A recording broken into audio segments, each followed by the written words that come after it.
എല്ലാവർക്കും നമസ്കാരം. നമ്മുടെ സോഷ്യൽ സയൻസ് ക്ലാസ്സിലേക്ക് സ്വാഗതം. എപ്പോഴെങ്കിലും ചിന്തിച്ചിട്ടുണ്ടോ, ഒരു ജനാധിപത്യ രാജ്യത്ത് നമ്മളെപ്പോലുള്ള സാധാരണക്കാരുടെ വാക്കിന് ശരിക്കും എന്ത് വിലയാണുള്ളതെന്ന്? ഇന്ന് നമ്മൾ പഠിക്കാൻ പോകുന്നത് ആ ഒരു വലിയ ചോദ്യത്തിന്റെ ഉത്തരമാണ്.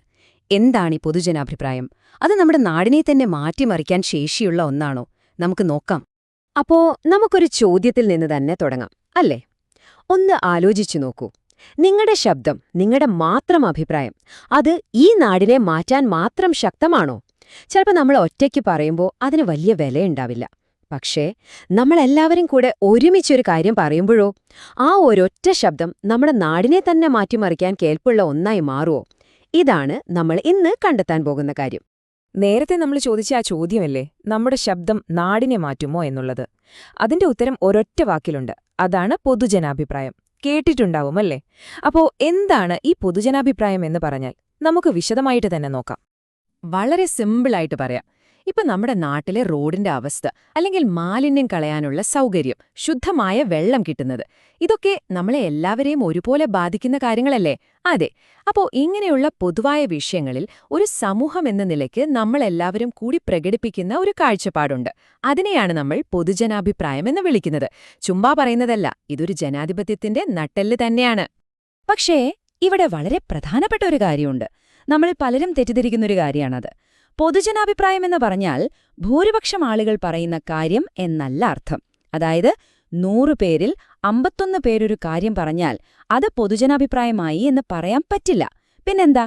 അത് സമൂഹത്തിന്റെ മൊത്തത്തിലുള്ള നന്മ ലക്ഷ്യം വെച്ചുള്ള ഒരു അഭിപ്രായമായിരിക്കണം. കാരണം ചിലപ്പം ഭൂരിപക്ഷത്തിന്റെ അഭിപ്രായം ഒരു ചെറിയ വിഭാഗം ആളുകളെ ദ്രോഹിക്കുന്ന ഒന്നാവാം, അല്ലേ? എന്നാൽ യഥാർത്ഥ പൊതുജനാഭിപ്രായം എപ്പോഴും എല്ലാവരുടെയും നല്ലതിനു വേണ്ടിയുള്ളതായിരിക്കും. ഓക്കെ, അപ്പോ പൊതുജനാഭിപ്രായം എത്രത്തോളം പ്രധാനപ്പെട്ടതാണെന്ന് നമുക്ക് മനസ്സിലായി. അടുത്ത ചോദ്യം ഇതാണ്: ഇത് എങ്ങനെയാണ് ഉണ്ടാകുന്നത്? നമ്മുടെയൊക്കെ മനസ്സില് ഈ അഭിപ്രായങ്ങൾ എവിടെ നിന്നാണ് വരുന്നത്? നമ്മുടെ അഭിപ്രായങ്ങൾ അത് ശരിക്കും ആകാശത്തുനിന്ന് പൊട്ടിവീഴുന്നതൊന്നുമല്ല. ഒരുപാട് കാര്യങ്ങൾ നമ്മളെ സ്വാധീനിക്കുന്നുണ്ട്. ഈ സ്വാധീനിക്കുന്ന ഘടകങ്ങളെയാണ് നമ്മൾ ഏജൻസികൾ എന്ന് പറയുന്നത്. ഒരു തരത്തിൽ പറഞ്ഞാൽ നമ്മുടെ ചിന്തകളെ രൂപപ്പെടുത്തുന്ന ബിൽഡിംഗ് ബ്ലോക്സാണിത്. അപ്പോ ഏതൊക്കെയാണ് ഈ ഏജൻസികൾ? ഒന്നാമത്തത് നമ്മുടെ കുടുംബം തന്നെ.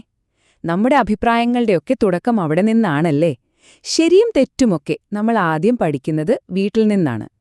പിന്നെ നമ്മൾ വളർന്ന് സ്കൂളിലും കോളേജിലുമൊക്കെ എത്തുമ്പോൾ വിദ്യാഭ്യാസ സ്ഥാപനങ്ങൾ നമ്മളെ സ്വാധീനിക്കാൻ തുടങ്ങും. അവിടെ നിന്നാണ് നമ്മൾ കാര്യങ്ങളെ ചോദ്യം ചെയ്യാനും വിമർശനാത്മകമായി ചിന്തിക്കാനുമൊക്കെ പഠിക്കുന്നത്. അടുത്തത് മാധ്യമങ്ങൾ, പത്രങ്ങൾ, TV, ഇപ്പോൾ സോഷ്യൽ മീഡിയ. ലോകത്ത് നടക്കുന്ന കാര്യങ്ങളൊക്കെ നമ്മൾ അറിയുന്നത് ഇതിലൂടെയാണ്. ഇത് നമ്മുടെ കാഴ്ചപ്പാടുകളെ ഒരുപാട് സ്വാധീനിക്കും. പിന്നെ രാഷ്ട്രീയ പാർട്ടികളും ഒരു പ്രധാന ഏജൻസിയാണ്. പൊതുവായ വിഷയങ്ങളിൽ ഒരു നിലപാടെടുക്കാനും ജനങ്ങളുടെ വികാരം പ്രകടിപ്പിക്കാനും അവർ സഹായിക്കുന്നു. ഇങ്ങനെയൊക്കെയാണെങ്കിലും നല്ലൊരു പൊതുജനാഭിപ്രായം ഉണ്ടാക്കിയെടുക്കുക എന്നത് അത്ര എളുപ്പമുള്ള കാര്യമൊന്നുമല്ല. അതിന്റെ വഴിയിൽ കുറെ തടസ്സങ്ങളുണ്ട്. എന്തൊക്കെയാണ് ആ വെല്ലുവിളികൾ എന്ന് നമുക്കൊന്ന് നോക്കാം. പ്രധാനമായിട്ടും 4 തടസ്സങ്ങളാണുള്ളത്. ഒന്നാമത്തേത് നിരക്ഷരത. എഴുതാനും വായിക്കാനും അറിയില്ലെങ്കിൽ പിന്നെ എങ്ങനെയാണ് ഒരു വിഷയത്തെക്കുറിച്ച് ശരിക്കും മനസ്സിലാക്കുക?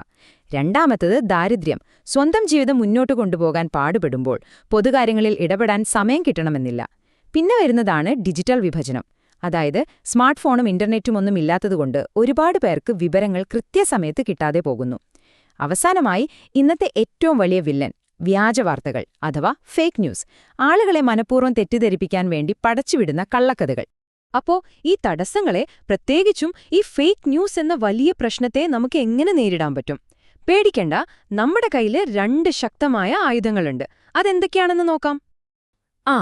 ആയുധങ്ങളാണ് മാധ്യമ സാക്ഷരതയും ഡിജിറ്റൽ സാക്ഷരതയും. കേൾക്കുമ്പോൾ വലിയ വാക്കുകളായിട്ട് തോന്നാം, പക്ഷെ സംഗതി സിമ്പിളാണ്. മാധ്യമ സാക്ഷരത എന്ന് വെച്ചാൽ നമ്മൾ കാണുന്നതും കേൾക്കുന്നതുമായ വാർത്തകളെയും മെസ്സേജുകളെയും അപ്പടിയെ വിഴുങ്ങാതെ ഇത് ശരിയാണോ, ഇതിന്റെ ഉറവിടം എവിടെയാണ് എന്നൊക്കെ ചിന്തിച്ച് വിശകലനം ചെയ്യാനുള്ള കഴിവാണ്. ഇനി ഡിജിറ്റൽ സാക്ഷരതയോ? അത് ഇന്റർനെറ്റ് ലോകത്ത് സുരക്ഷിതമായി പെരുമാറാനും വിവരങ്ങൾ കണ്ടെത്താനും ഉപയോഗിക്കാനുമുള്ള അറിവാണ്. ഒന്ന് ഓർത്തു നോക്കൂ, ശരിയായൊരു പൊതുജനാഭിപ്രായം ഉണ്ടാകണമെങ്കിൽ അതിന് ശരിയായ വിവരങ്ങൾ കിട്ടണം. അപ്പോ ഈ വ്യാജവാർത്തകളുടെയും തെറ്റായ വിവരങ്ങളുടെയും ഒക്കെ ഈ കാലത്ത് ഈ 2 സാക്ഷരതകളും നമുക്കോരോരുത്തർക്കും ശ്വാസം പോലെ അത്യാവശ്യമാണ്. അതില്ലാതെ പറ്റില്ല. ഇത്രയും നേരം നമ്മൾ സംസാരിച്ചതിൽ നിന്ന് ഒരു കാര്യം വ്യക്തമാണ്. ഈ ജനാധിപത്യം എന്ന് പറയുന്ന വലിയൊരു കളിയിൽ കാഴ്ചക്കാരായി മാറി നിൽക്കാൻ നമുക്ക് പറ്റില്ല. നിങ്ങൾക്കും എനിക്കും നമുക്ക് ഓരോരുത്തർക്കും ഇതിൽ പ്രധാനപ്പെട്ടൊരു റോളുണ്ട്. എന്താണ് റോൾ? എപ്പോഴും മനസ്സിൽ വെക്കേണ്ട ഒരു കാര്യമാണിത്. ജനാധിപത്യത്തിന്റെ ഏറ്റവും വലിയ ശക്തി എന്താണെന്ന് ചോദിച്ചാൽ അത് അതിലെ ജനങ്ങളുടെ അറിവോടെയുള്ള അഭിപ്രായമാണ്. ചുമ്മാ എന്തെങ്കിലും കേട്ട് വിശ്വസിച്ചു പറയുന്ന അഭിപ്രായങ്ങളല്ല. കാര്യങ്ങൾ ശരിക്കു പഠിച്ച് മനസ്സിലാക്കി രൂപീകരിക്കുന്ന നിങ്ങളുടെ ഓരോരുത്തരുടെയും ശബ്ദം. അതാണ് നമ്മുടെ ജനാധിപത്യത്തെ മുന്നോട്ട് കൊണ്ടുപോകുന്ന ഇന്ധനം. അപ്പോ ഇന്നത്തെ ക്ലാസ് നമ്മളിവിടെ നിർത്തുകയാണ്. പക്ഷേ യഥാർത്ഥ പഠനം തുടങ്ങുന്നത് ഇപ്പോഴാണ്, ക്ലാസ് മുറിക്കു പുറത്ത്. അതുകൊണ്ട് പോകുന്നതിനു മുൻപ് എന്റെ ഒരു ചോദ്യം. ഇന്ന് നമ്മൾ പഠിച്ച കാര്യങ്ങളൊക്കെ വെച്ച് നാളെ മുതൽ നിങ്ങളുടെ ചുറ്റും നടക്കുന്ന ഏത് വിഷയത്തിലായിരിക്കും നിങ്ങൾ നിങ്ങളുടെ അറിവോടെയുള്ള ഉറച്ച അഭിപ്രായം രേഖപ്പെടുത്താൻ പോകുന്നത്? ആലോചിക്കുക. കാരണം നിങ്ങളുടെ ശബ്ദത്തിന് വിലയുണ്ട്.